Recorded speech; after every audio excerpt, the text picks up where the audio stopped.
अब बच्चों problem 8.9 solve करते हैं। इसमें permanganate ion reacts with bromide ion in basic medium to give manganese dioxide and bromate ions. Write the balance ionic equation for the reaction. तो step 1 में सबसे पहले हमको क्या करना पड़ेगा, एक स्केलेटल आयनिक इक्वेशन लिखनी पड़ेगी। उसके लिए हम क्या करते हैं, permanganate ion plus bromide ion reactant है, एक्वस स्टेट है इनकी, and they are giving manganese dioxide solid and bromate ion aqueous. ठीक है, ब्रोमेट आयन का फॉर्मूला BrO3 माइनस। ओके, अब क्या करना है, हमको ऑक्सीडेशन नंबर्स असाइन करने हैं मैंगनीज के और ब्रोमीन के। तो मैंगनीज परमैंगनेट आयन में मैंगनीज का ऑक्सीडेशन नंबर अगर आप निकालोगे तो वो है +7। ऑक्सीडेशन नंबर निकालना आपको आता है ना। और मैंगनीज डाइऑक्साइड में जब मैंगनीज का ऑक्सीडेशन नंबर निकाला तो आया +4। तो देखो आप ऑक्सीडेशन नंबर में कैसा चेंज आ रहा है, डिक्रीज़ हो रहा है ना। डिक्रीज़ हो रहा है मतलब परमैंगनेट आयन का मैंगनीज डाइऑक्साइड में रिडक्शन हुआ है। जिसका खुद का रिडक्शन होता है वो एक ऑक्सीडाइजिंग एजेंट या ऑक्सीडेंट होता है।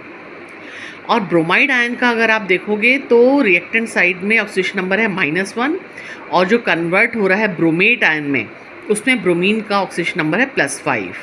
तो -1 से +5 ऑक्सीडेशन नंबर, इसका मतलब +6 से इंक्रीज़ हो रहा है, यानी ब्रोमाइड आयन का ब्रोमेट आयन में ऑक्सीडेशन हो गया।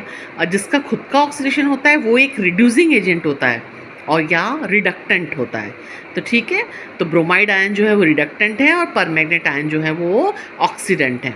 स्टेप 3 में आपको इंक्रीज़ और डिक्रीज़ ऑफ ऑक्सीडेशन नंबर को इक्वलाइज करना है ना, कैलकुलेट करके। तो आपने देखा कि जब परमैंगनेट आयन से मैंगनीज डाइऑक्साइड बना तो मैंगनीज के ऑक्सीडेशन नंबर में +2 का डिक्रीज़ हुआ, और ब्रोमाइड आयन से जब ब्रोमेट आयन बना तो +6 का इंक्रीज़ हुआ।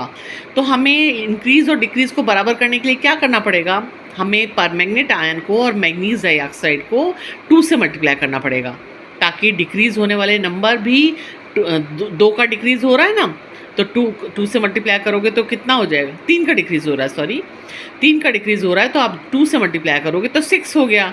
6 decrease is equal to 6 increase in oxidation number, तो बराबर हो गया।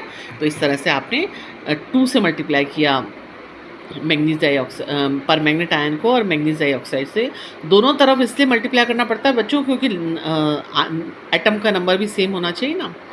अब ये रिएक्शन जो है वो बेसिक मीडियम में हो रही है, ऐसा हम मेंशन किया है प्रॉब्लम में। तो और आयनिक चार्ज भी जो दोनों तरफ जो है वो इक्वल नहीं है।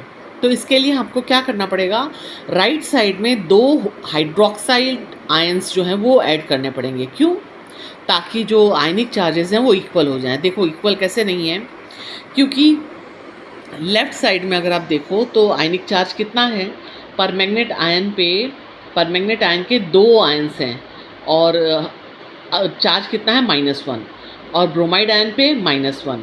ठीक है, और राइट साइड में अगर आप देखेंगे तो मैंगनीज डाइऑक्साइड पे कोई चार्ज नहीं है, लेकिन ब्रोमेट आयन पे -1 चार्ज है ना। तो हमको इसको इक्वलाइज करना पड़ेगा ना। तो इक्वलाइज करने के लिए क्या होगा, हमको राइट साइड में 2 OH आयन जोड़ने पड़ेंगे ताकि दोनों तरफ जो नेगेटिव आयंस का नंबर है वो कितना हो जाए, 3 हो जाए। अब दोनों साइड में 3 है नेगेटिव आयंस, है ना। ठीक है, 2 manganate ion, 1 bromide ion, 3 total negative charge हो गया। और राइट साइड में ब्रोमेट आयन पे -1 नेगेटिव चार्ज और 2 OH माइनस के आपने ऐड किए हैं, उन दोनों को मिला के 3 माइनस चार्ज हो गया। तो चार्ज भी, आयनिक जो चार्ज है वो भी दोनों साइड में इक्वल हो गए।